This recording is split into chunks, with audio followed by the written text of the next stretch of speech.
gentlemen, welcome to another episode of the Lap Down Podcast. I am your host, Jamie. You may thought that this sounded a little different, but your ears did not deceive you. Greg is out tonight. He's got some stuff that he's got to take care of, so I'm going to run the ship. Hopefully, we don't burn it to the ground.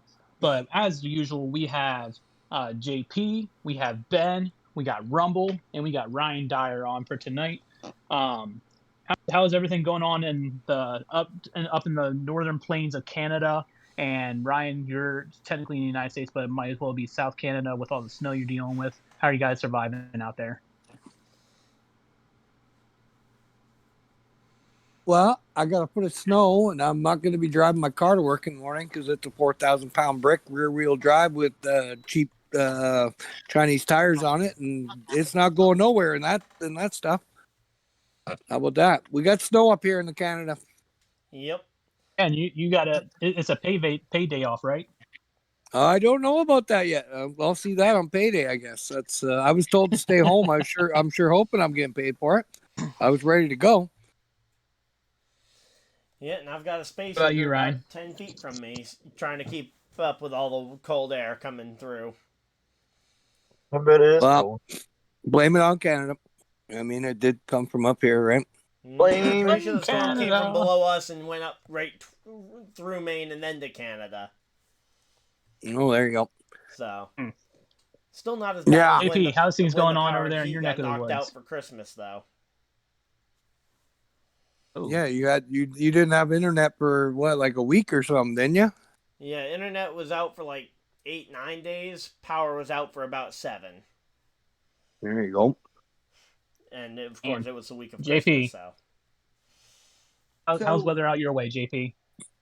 Terrible. We got It's terrible.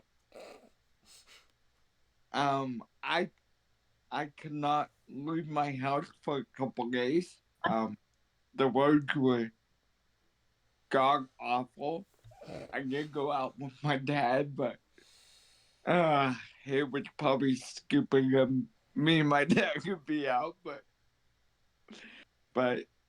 it was bad. So Yeah, 'cause you're dealing with a decent bit of snow over there too, right? yeah, like a mountain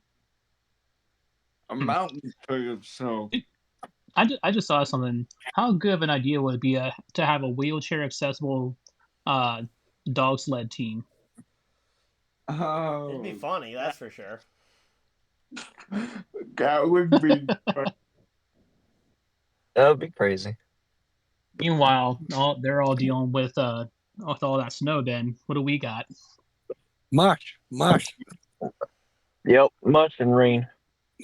Much rain and icy roads. Pretty There you much. go. Cold. I don't know if you guys have heard some of the rumblings amongst the NASCAR community. Every pun intended on your name there, Rumble. But some people have been listening to the podcast, and NASCAR did something that's kind of got them rumbling a little bit.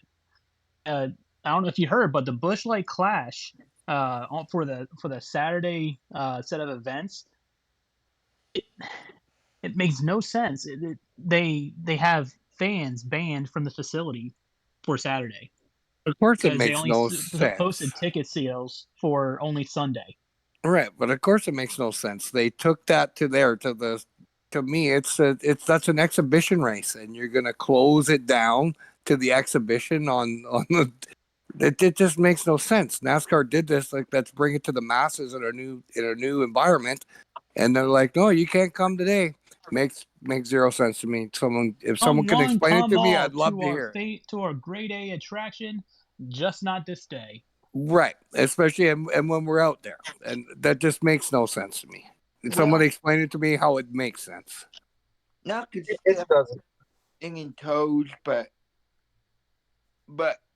NASCAR, what are you doing? I mean, for pick's sake, you have made a mountain out of a molehill, and not giving us access is the one thing to do. guys, I want to get your guys' opinion. I think this is the start of NASCAR going downhill with the before mentioned screaming platform they're going to in a couple of years. And I think that this not having access deal on Saturday, like you're talking about there, Jamie. I'd like to retort. A NASCAR, as we I know. I don't think streaming is a bad idea for NASCAR to go. Give me the option to pay for a streaming pass for the entire season, and it covers everything, front to back, all the races, all the qualifying, all it. Just give me all access, and yeah, I'd pay good money for that.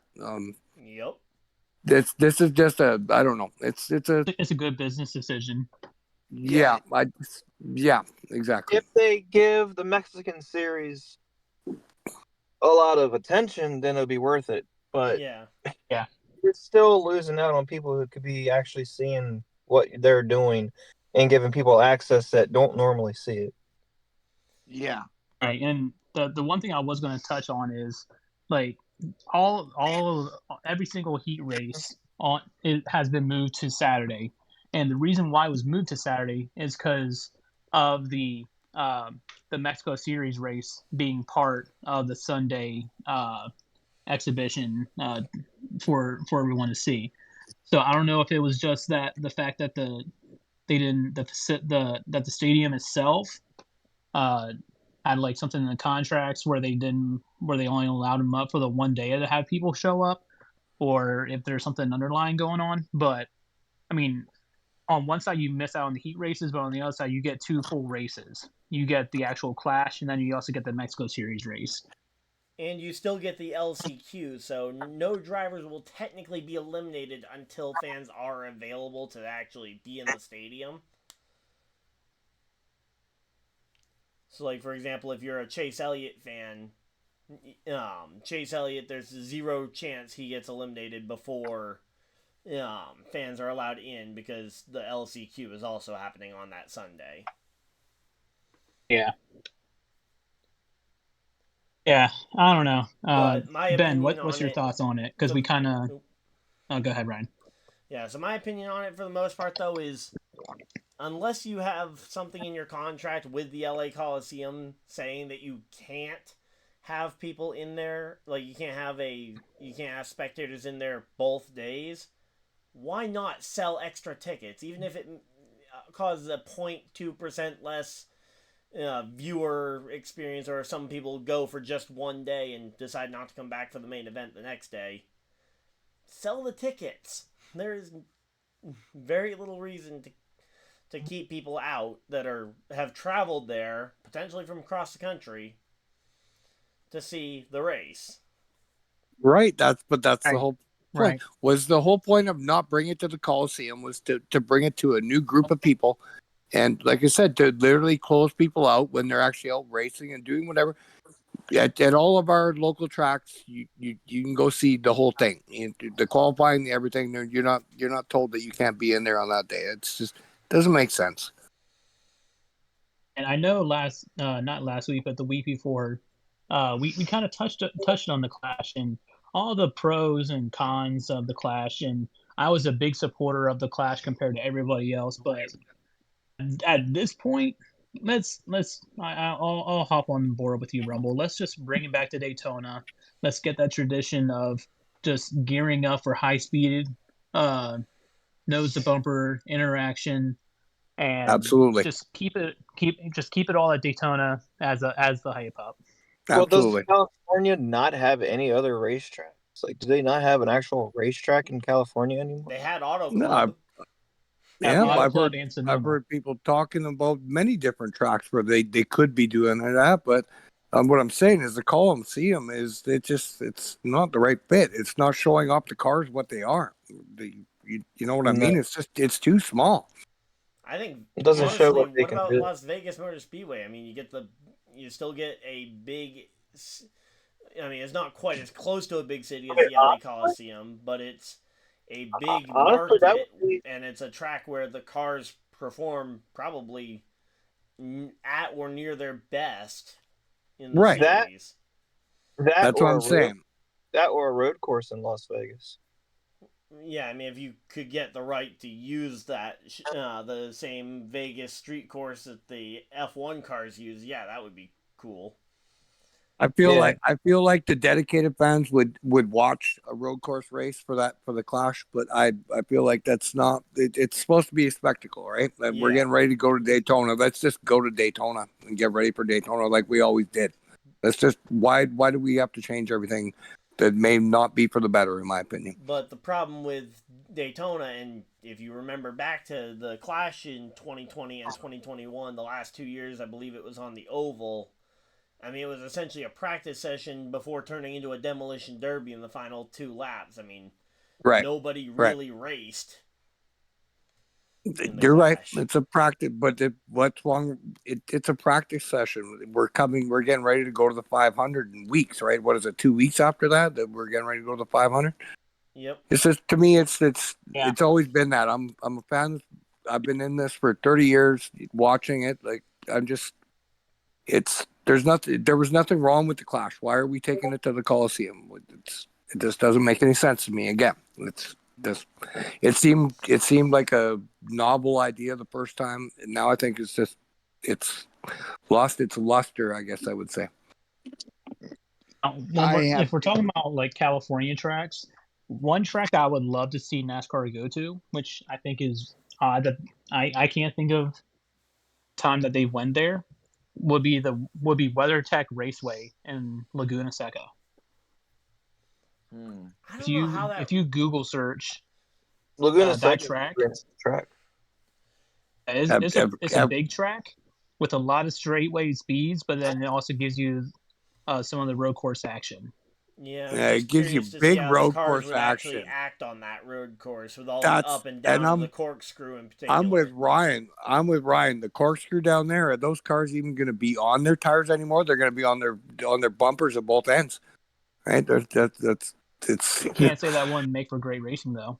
It would be entertaining, I guess. Yeah. Here they It come would. in the corkscrew and they all skid off the track because they got no tires on the ground. Yeah, and then you have a repeat of which year was it? Was it Circuit of the Americas where everybody was just piling in? Or no, Charlotte Roval the first year when they all went piling into turn one, probably the best Oh, I hate the illustration of But that. Roval. then they got used to the Roval, and then now look at it. Yep. They're managing to keep all their tires on the ground, so they could always go there. Possibly. It would be entertaining. That would be an entertaining exhibition instead of doing it at the Coliseum. Right? And just put all the cameras down at the corkscrew because that's where it's going to be really fun. Because that's my Boost thing ticket with sales road for that course races. Now section. that I've actually been to a road course race in person, is that it is hard to see you only get to see a portion of the action based on where you're sitting. That's why in the only virtual road course I Absolutely. would really like to go to would be the Roval, because you can see everything. I mean, I was at I that's the one road course I was at, and I still had a hard time seeing everything. I mean, I could see a decent portion of it, but I've yet to be to a cup race, and I promise you, I wouldn't spend money for tickets for a road course. I'm going to where it's proper. I'm going to an oval track where I can see everything. So yeah, and that's why I like the idea actually of doing it at a short track. Now, the LA Coliseum, I would like to see them expand it to a different potential stadium, but yeah. Regardless, that's not the topic at hand. I don't think it's more about the Right. fan access or lack thereof. Yeah, but I think we're all in you're right. agreement. You're right. Yep. And we're all in agreement too. It's a dumb decision by NASCAR. One, they lost out on more profit off of ticket sales, but two, it just contradicts everything that they were trying to accomplish, and Yeah. that's what's got all of us here at the Lap Down Podcast and 95% of the rest of NASCAR fans all rumbling a little bit as we're gearing up towards the beginning of the season. I guess you would call this the first flat tire of the season. There you go. Yep. But Agreed. transitioning from that, Legacy Motor Club is now part of Team Toyota for the 2024 season and beyond. And this is going to be sparking a couple firsts. We're going to be seeing Jimmy Johnson running 9 races in a Toyota. We're going to see the infamous 43 in a Toyota. In a Toyota, absolutely. One, that's going to look hella weird. It's going to look really weird being that 43 car that everyone has grown to love. It's and so iconic. Talking about tradition, So that iconic. an iconic car now changing face and having it powered through Toyota. We'll get into like the weirdness factor of that in a bit, but Ryan, go ahead and kind of give us some insight as to what led to this change from Chevy to Toyota. All right, so what ultimately led to this decision for Legacy Motor Club to leave Chevy and go to Toyota? Ultimately, according to what, because they went and put out a article and a statement saying that they were leaving, and then an explanation as to why they were leaving, and the specific term that they used was that the CEO of Legacy Motor Club said that they felt like, or that they would consider that the way they were treated was at the level that this person would consider a tier 3 team, meaning less resources, less access to data, and ultimately it comes down to the fact that Chevy's got a lot of eggs in a lot of baskets. I mean, they got the Trackhouse and Spire programs that are building, especially Absolutely. with how many eggs even Trackhouse is trying to get their hands on. Then you've got the Hendrick Motorsports crew, which is developing a lot of data, but they also take a lot of resources out of that Chevy group. Then you've got the RCR, you've got Dylan and Kyle Busch, who need data. And then you've got, behind them, you have, then you've got Colleague and Legacy Motor Club and all those other Chevy teams who are just fighting for the scraps that are left over after all the bigger teams come in and scoop them up. Now, So if we were to create our own tier system, Ryan, yep, where would you tier the NASCAR teams based off of the 2023 season? So I would probably put Hendrick Motorsports absolutely at the top if we're talking about just Chevy teams. Hendrick would absolutely be the top. Then that B tier, if we're saying A, B as kind of the top of the tier list. A tier would be Hendrick Motorsports. B tier would be where I would put both RCR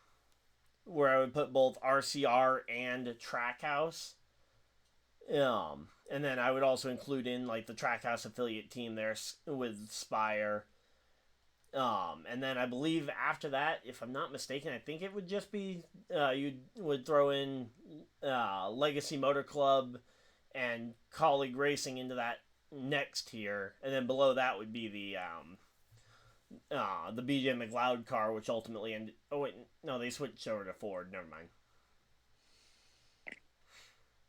Yeah, I think you're spot on that assessment. That's how I had it written down. Yeah, trying to remember if there's any other Chevy teams, because I feel like there's one more Chevy team I'm just completely forgetting.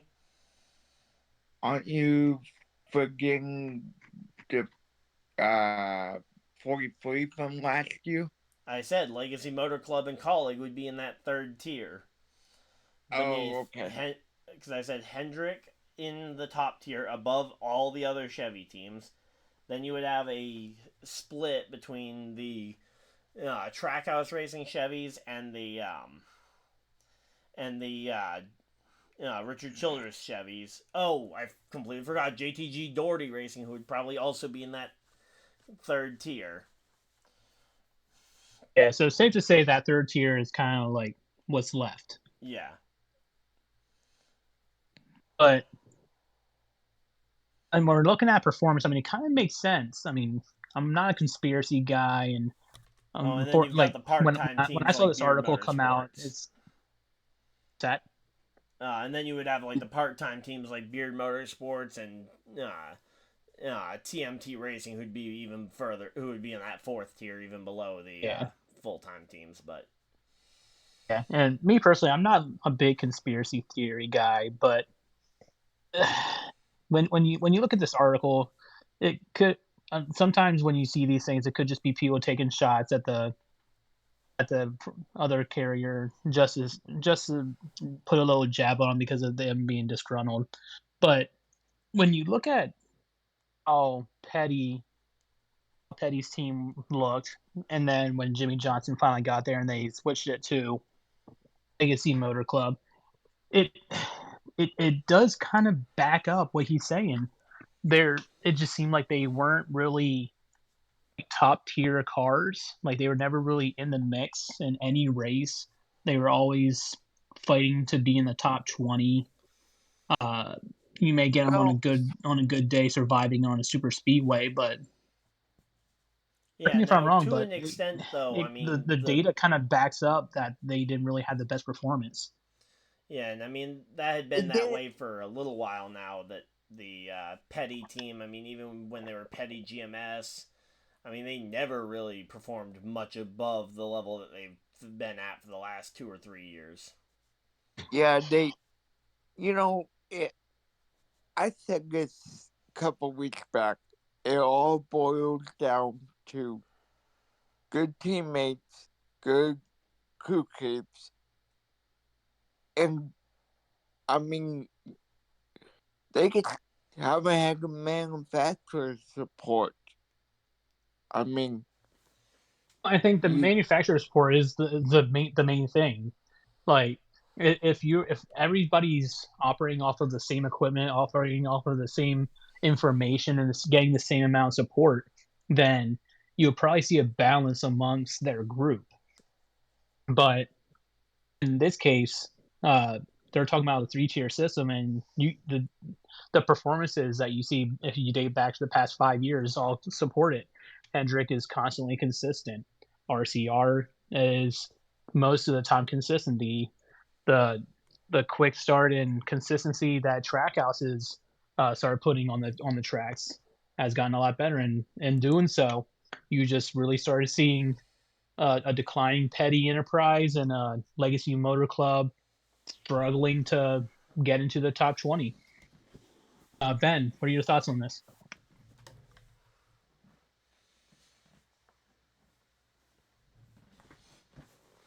I don't know. I don't Let's see, know I if don't know if Ben his is trying to mic's talk, but muted he's intentionally muted. or if he's got something going on elsewhere. But I'll chime in again. Oh, My bad, I had it muted. I, yeah, I don't know. It just feels like they've been mediocre since what mid 2000s probably, and they haven't had an actual driver really. Bubba Wallace, he's I okay. say they had Amarola for like Amazing. 5 years or so, but He's not amazing. I mean, they thought Bubba Wallace was going to carry the team. You can't just have him carry the team. It wasn't Eric Amarola on the team at one point or something. yeah, he Yeah. was on the team for like 5, 6, 7 years there. Yeah, it just seems like they tried to focus too much on Bubba and they didn't give him anything to use. And he moved on to a different race team, and it seems like he's doing the same thing, just average. I just feel like it could be just the equipment, or it could be the drivers they have. I mean, who knows? It could be a little bit of both. Well, Well, just let's look on the flip side now. Now, what kind of expectations can we have from Lazy Motor Club uh, now being powered through Toyota, and right from what they're saying is now getting uh, more support than they ever did from Chevy. What would we consider as a win for 2024 from Legacy? for me, Finishing in the top 15 in points at least. yeah, my I think those expectations, top 15 in points, I think is fairly lofty. I think them going from barely scraping by for top 25, I think if they just inch towards that top 20, I think that will be a pretty major improvement. Maybe one car battling in towards that, trying to point their way into the playoff, but I think it's going to be very tough to see both cars go from outside the top 25 to inside the top 20 or top 15 even. yeah. I mean, you look at the drivers they have this year. They have John Hanaminkirk And and Eric Jones. Eric Jones, and it's just like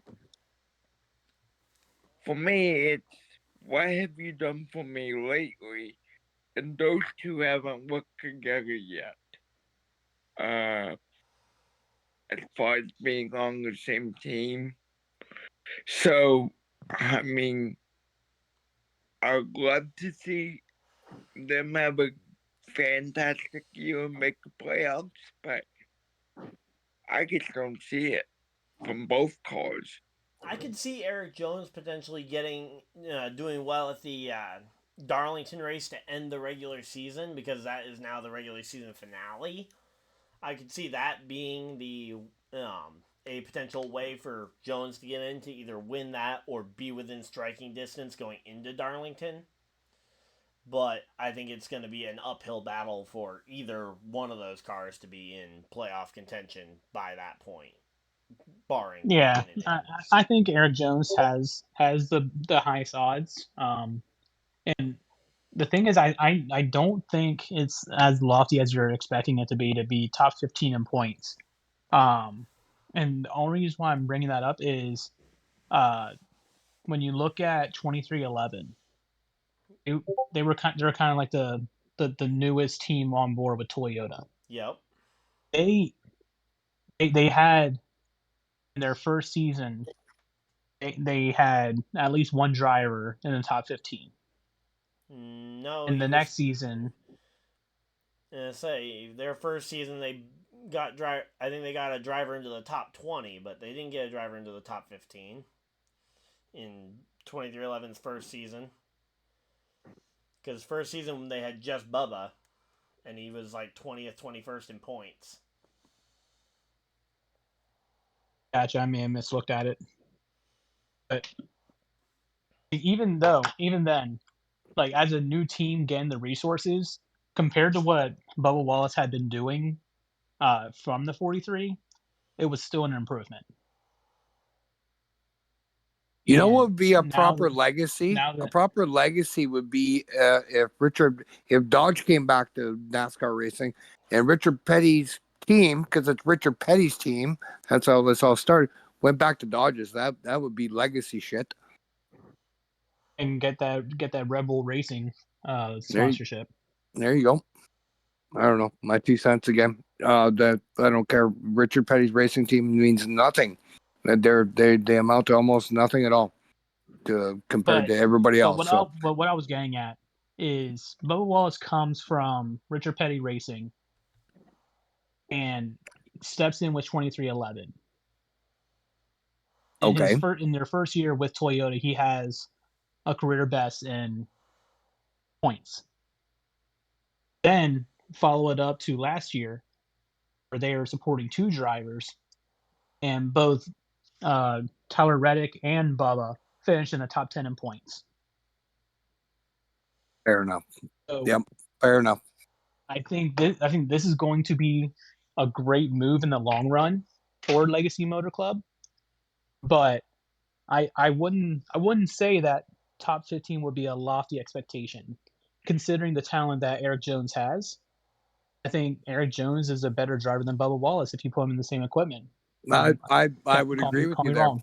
Nope, I would agree with you there. I believe he is as well. Yeah, So I agree. And before we move on, I have one other thing I'd like to say. Oh, hold on, Ryan. Do you agree or Um, disagree? so again, the only thing I would worry about is, in addition, there is that I still think that Toyota has a tiering system in terms of the support, and I don't necessarily know if the level of support that they'll get will be enough to rise them necessarily immediately above or to the level that 2311 was. Because remember, 2311, their first year that they got a car in the playoff or in the owners' playoff, it was with the hands of Kurt Busch for that entire first half of the season. I mean, you had Kurt Busch there putting up great results in that 45 car.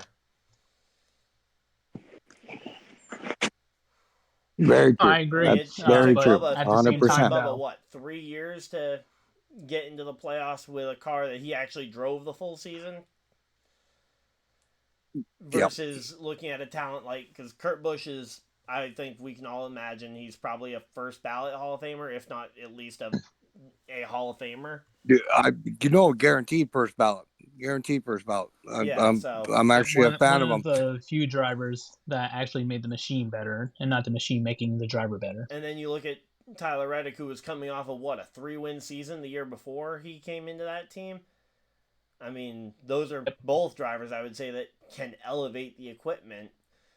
So to see them getting the instant success after coming into a team who had already spent 1 year starting the kind of process of building speed, I still think But it's going also to at be the a same tough. time, they're also operating at an even playing field with the new build of the Toyotas.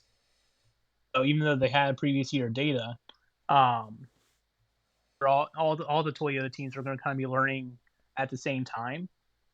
And again, that's why I look at, like, I don't expect them to be competing with the 2311s of the world, but if you look at just overall driver talent, I think Eric Jones, powered by a Toyota, with given the information and uh, support with the equipment and being able to actually have a decent car for him to drive, I don't think it's a lofty expectation for him to get into the top 15 in points. We're looking at top 10 finishes.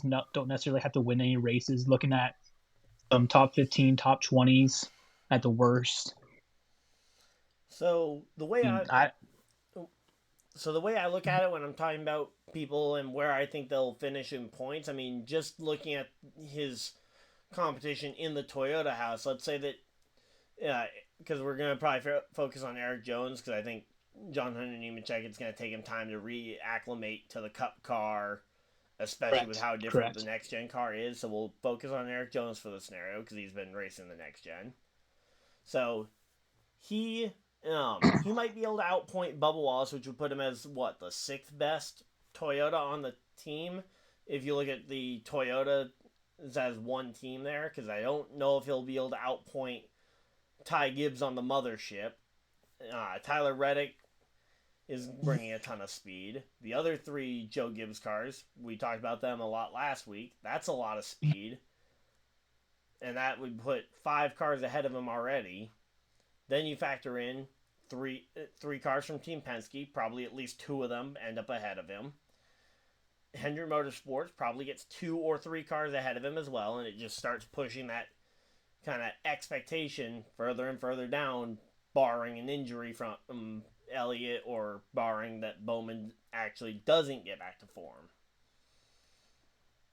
Because that's 2 more cars there. Then you got... No more snowboarding accidents, please. Yeah, then you've got, even looking further down, it's like Chastain. He's probably above the level of Eric Jones in that 43 car. And you just start... but I mean, you don't have to deal with the likes of Kevin Harvick, though. Yeah, Don't have to Kevin deal with Harvick Kevin not Harvick. being there will definitely open up a spot.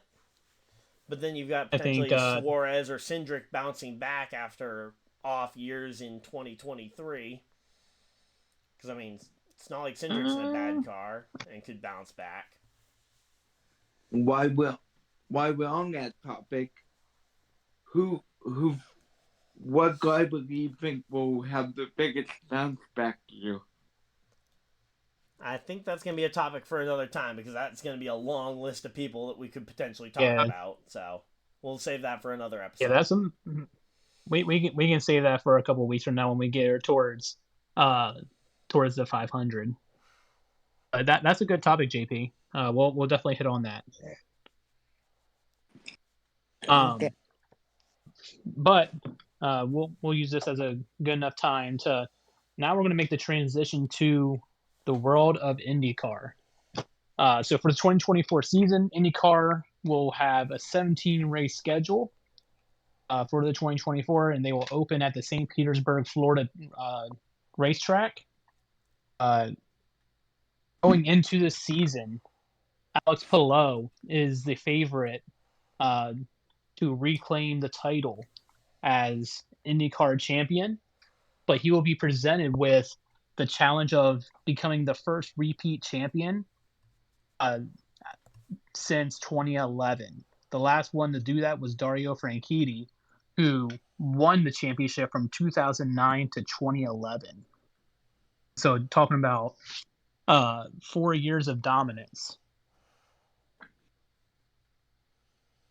I don't know if you guys did any research on the matter, but who would you think would be favorite to win the championship for IndyCar coming this year in 2024?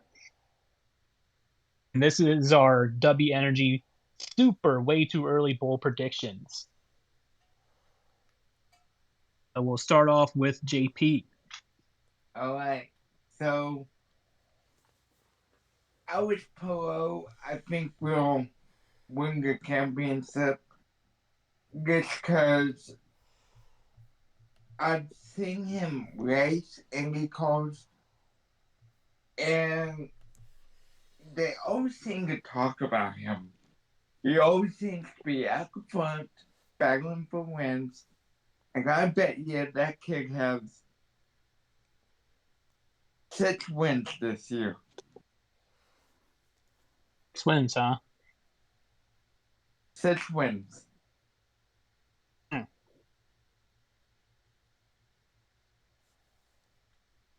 So with those wins, and I don't know how Indy gets their points. It's But- a full season championship is how they do their points. Yeah, they don't do a tiered. They don't do a thing at the end where it's like a playoff. Yeah. No. I didn't think it did, but I didn't know.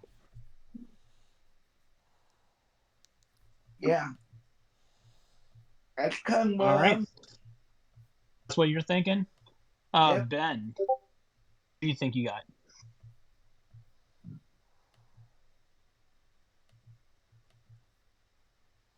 Ben is muted again. I'm here. Who do you So think? Who's your way too early bowl prediction for 2024 NASCAR not NASCAR IndyCar champion? I can't remember his name off the top of my head. I was looking at it earlier, but I'm gonna go with the guy who was already a champion before previously. Alex Palou. Yeah. I don't know too much about IndyCar. I don't watch it much anymore, like I used to. But I feel like he's probably going to be the one that's going to be the guy to beat.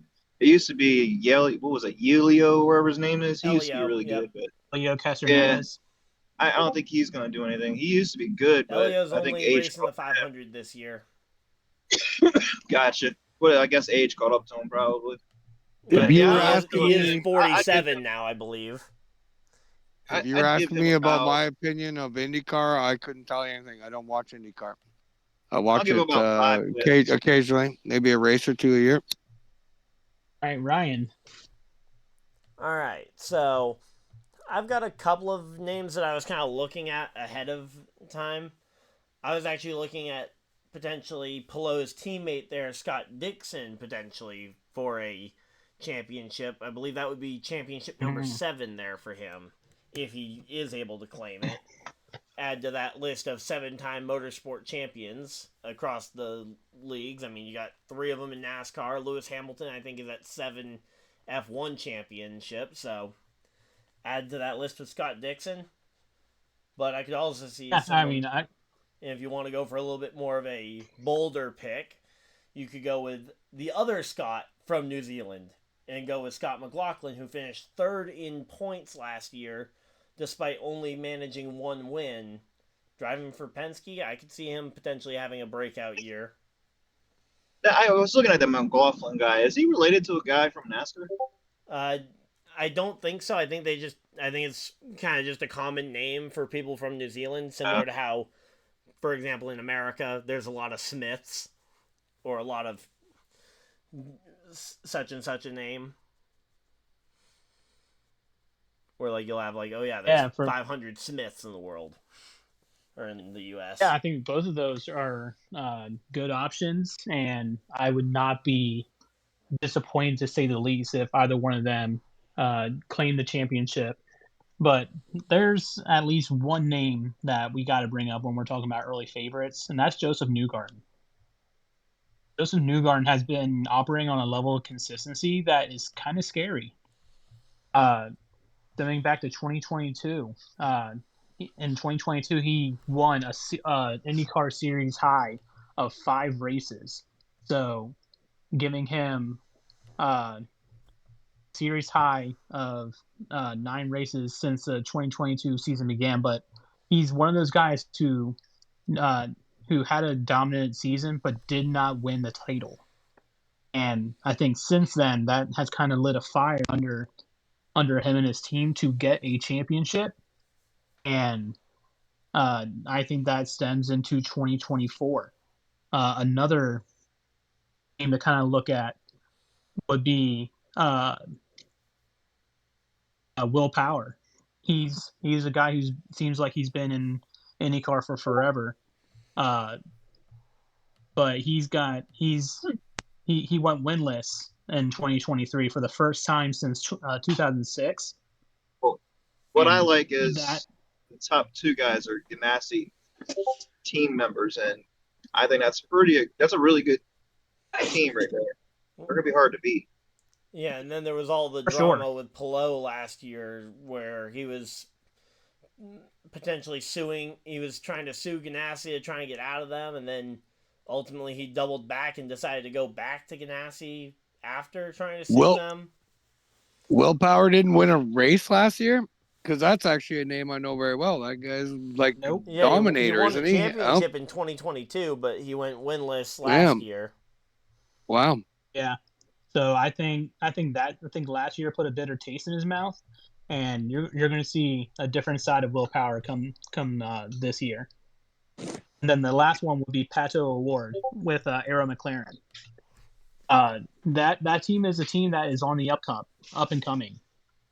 Because you had Pato O'Ward, you had last year Alexander Rossi, who is another guy who is always seeming to be in the top 10. And then what I like is, this will go into our final topic.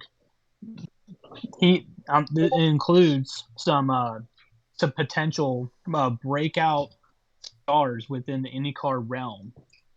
And this was presented to us by our dear friend John Koblenz.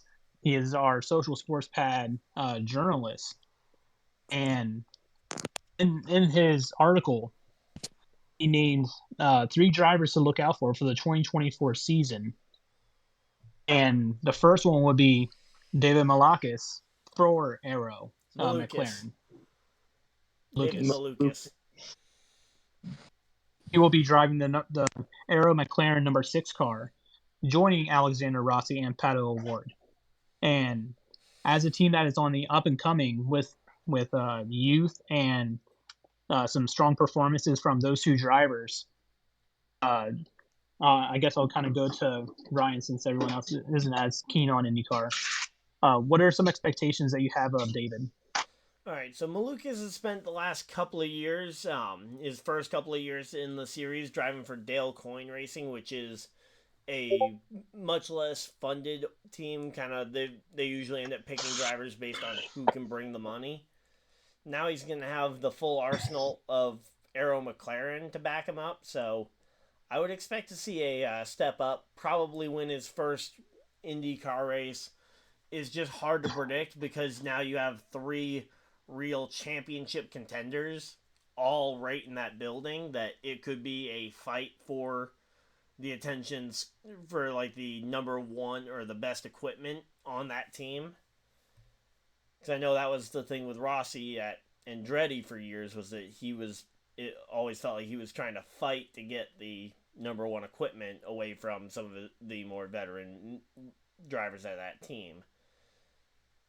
Well, Andretti always was the best, so he's always going to fight for the best. Yeah, exactly, and especially with McLaren being involved in Formula One, where giving better equipment to one driver than another is a very common practice, I wouldn't be shocked to see them potentially do a similar approach with their IndyCar program and try and basically use the drivers to measure up against each other. Does IndyCar also use And the that feature, the EV boost or whatever it's called? push The to push to pass, pass. Yeah, do they use that too? Yeah, they use push to sir. pass. Okay. Not the same Yeah. as the DRS that the F1 cars use. It's different, but Okay. they both have a form of allowing cars to help overtake.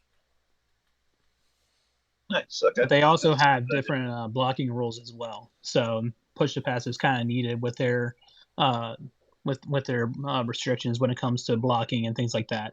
Yeah, well, and the blocking rules are in place because you can't make a late block and just potentially break someone's car Yeah, because of how yeah. fragile But these again, Indy cars are.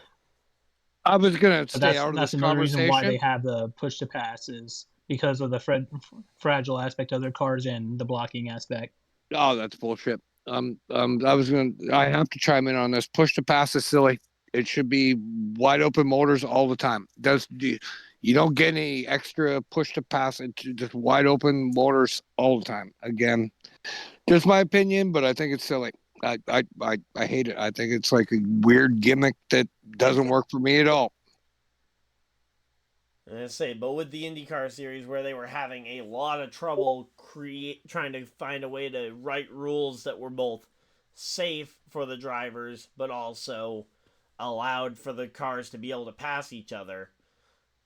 The push to pass hasn't been exactly terrible at doing at least the job that it's supposed to. Yep, I agree.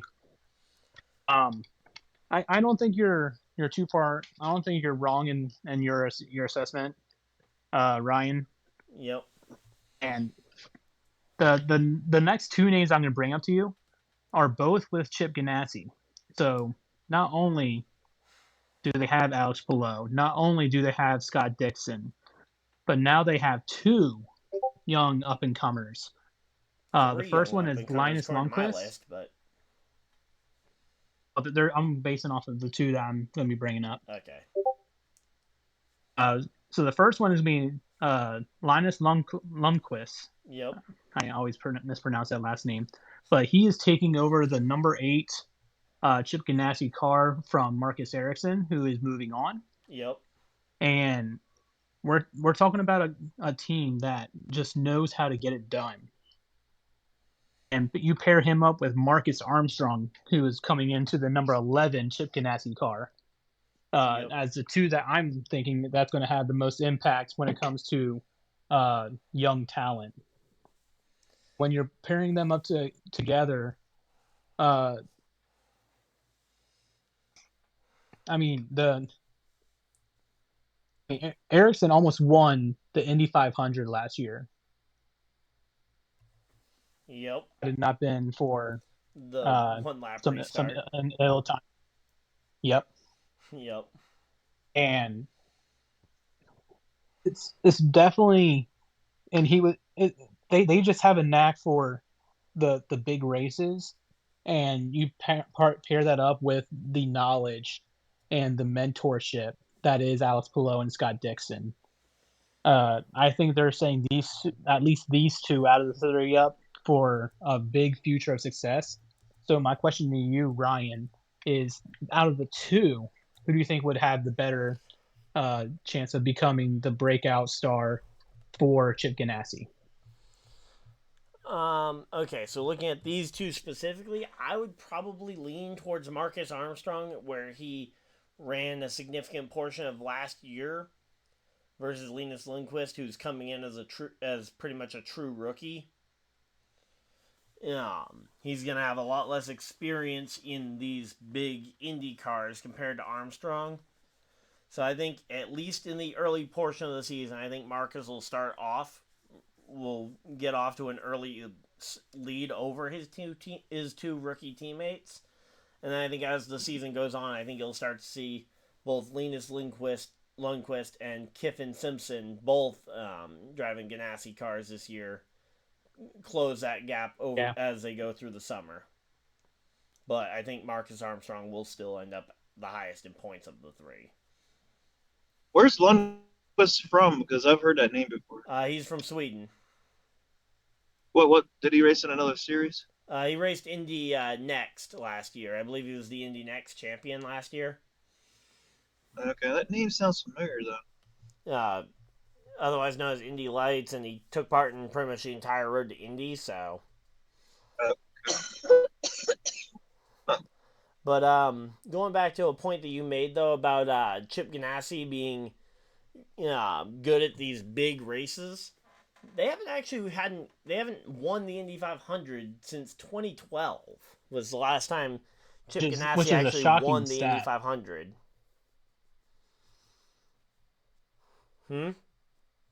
Yeah, that's a shocking stat, considering like they always seem to be in the mix towards the end of those races. Yeah, Dario Franchitti in 2012 was their last Chip Ganassi Indy 500. Yep. Mm-hmm. And I say Scott Dixon only has one Indy 500 under his belt, and that one came back in 2008. Yeah. So yeah, I mean, because there was like a 5-year stretch where it was pretty much you had to be an Andretti car, pretty much, Andretti or Penske. Yeah. Because 2014 Andretti, 2015 Penske, 16 and 17 Andretti, 18 and 19 were Penske, and then it went to Rahal, Shank. Oh wait, no, Chip Ganassi won it last year with 2 years ago with Marcus Ericsson. My bad. Yep. Almost came. I remember one used lap, to be one less of the than a top lap short of winning back-to-back 500s. Penske's. Yep. Pretty good. But yeah, no, I missed Marcus Ericsson in 2022. He was that is a more recent Ganassi win. As I'm an Ericsson fan because that was my first Indy 500 that I attended, and he was the one that won the race. And with me still being relatively new to IndyCar, I went there with John to watch it, and I told him whoever was going to win that race, that's who I would become a fan of. And I'm actually looking forward to seeing what he's able to do with his new team. Yep. Yeah, so he's driving that number 28 now at Andretti. Yep. And I just want to mention one other rookie on this list for a potential breakout season that people might not see coming. But you've got Tom Blomqvist, who's coming over from the IMSA Sports Car Championship, who will be running the full season for Meyer Shank. I believe it'll be the pink number 66 car, if I'm not mistaken. It's going to be impossible to miss.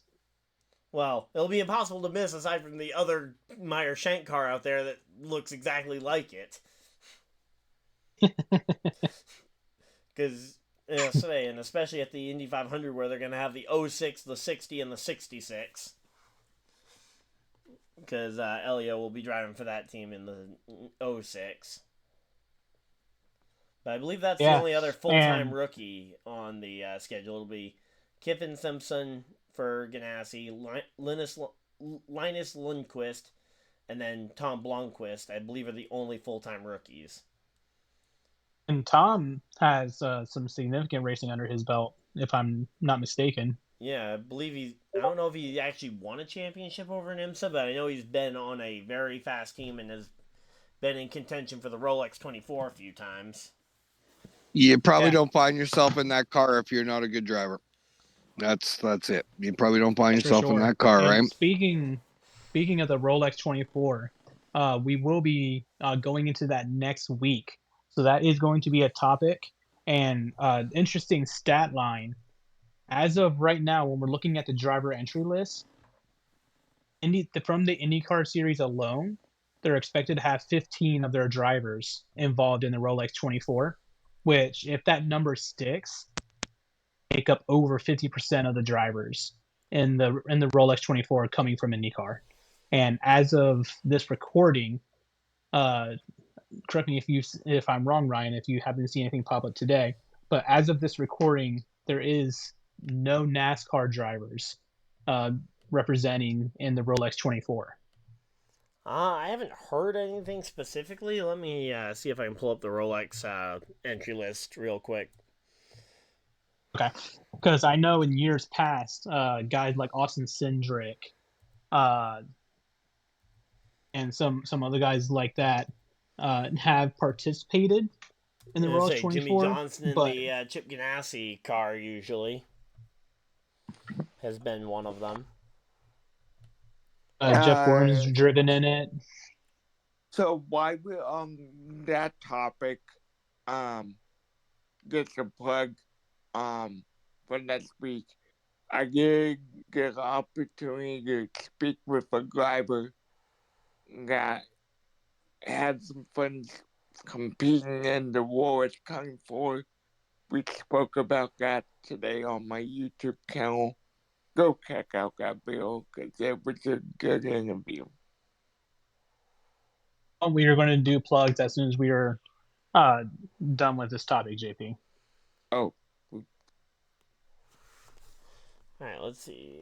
I'm working my way through the cars right now. I have not seen any NASCAR guys yet, although usually they're competing in the lower tiers because they're more applicable to the NASCAR next gen car than the prototypes are.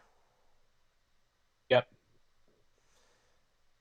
But yeah, there's a lot of IndyCar names though that I'm seeing on this list. I've seen Christian Rasmussen, who is also doing a lot of the the IndyCar season. Essentially a rookie, but he won't be running the ovals outside of the Indy 500. So, yep, that's another rookie to watch out but for at all the when John I look at the ovals. Rolex 24, I think IndyCar kind of treats the Rolex 24 as their exhibition race to get their drivers back into the mode of racing before they start their 17 race season. I don't know, but I think I don't know about you guys, but I look forward to the Rolex 24. I enjoy seeing the variety of drivers and exposure, and I think it's going to be a good time. I that more than the Clash, so that's just me. Andy Lally, I know he makes a bunch of part-time road course starts in NASCAR. He's in the Rolex, but this is kind of his normal series, and he comes over to NASCAR as opposed to the other way around. Then there's still some TBAs on the entry list as well. Gotcha. What about Jensen Button? Is he on there? Yeah, Jensen Button's in along with here. Austin Yep. Cindric. Yeah, Jensen Button's in here. There's one. I did not see Cindric's name, but there are a few TBAs still.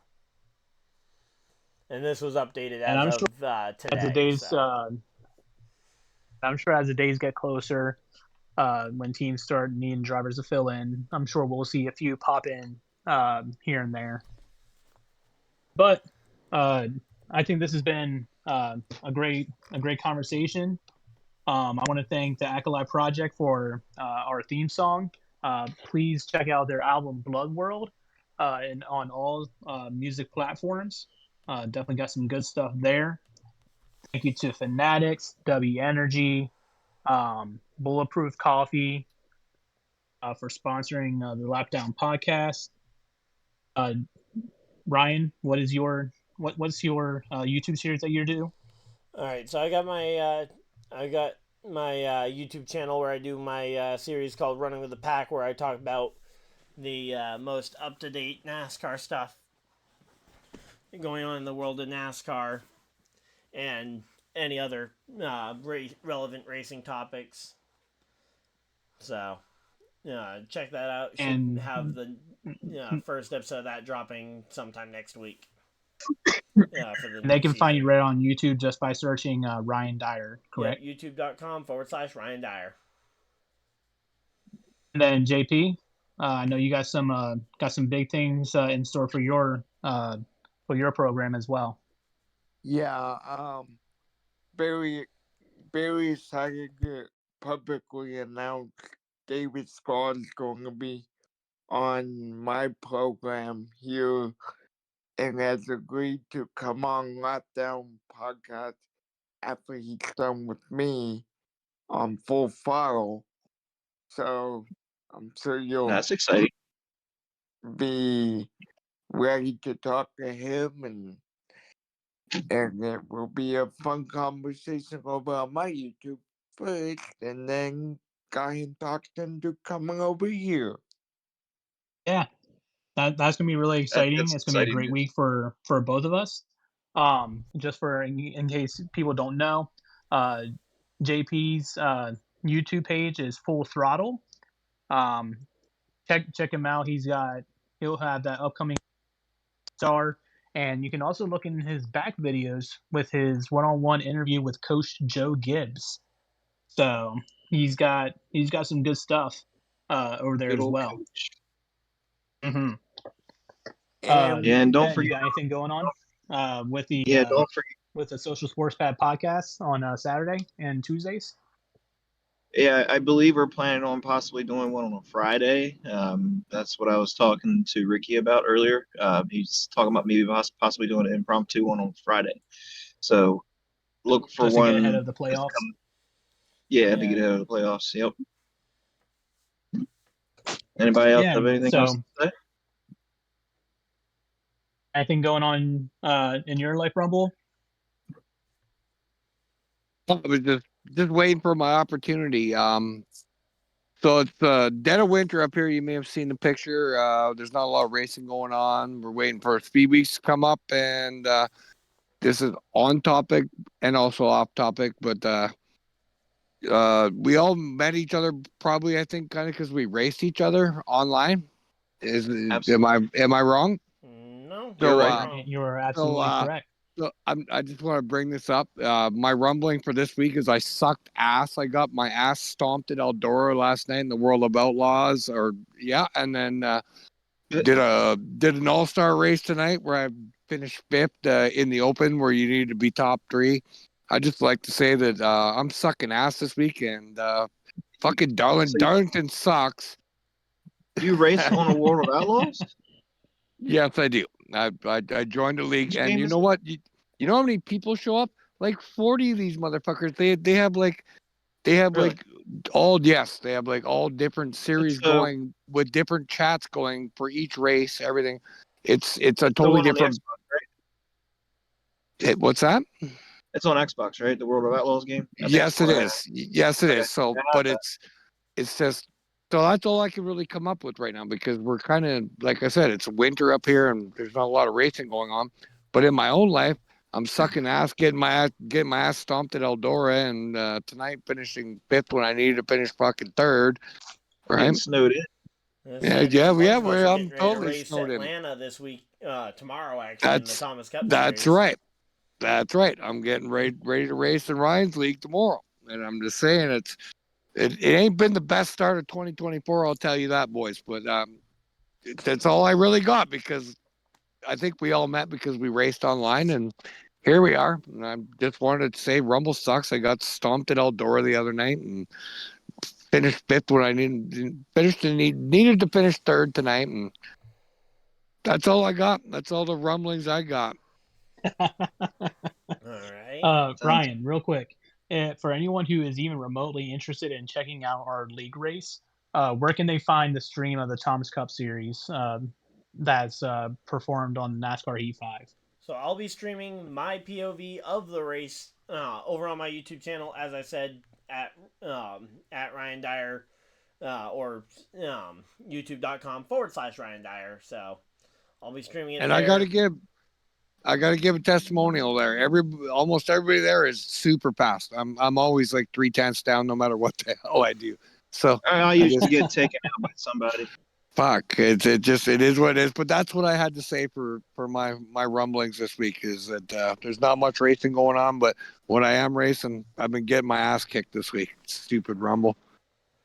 Uh, Well, off of that, I would like to thank everybody for hopping on tonight, getting through the kinks. Like I said, Greg was not here, so I kind of had to run the ship. I know it wasn't as fluent as the way that he usually has it, but as for me, as for JP, as for Ben, Rumble, and Brian, I would like to say thank you for tuning in and listening to the Lap Down podcast. And with everybody saying, wish you have a good night,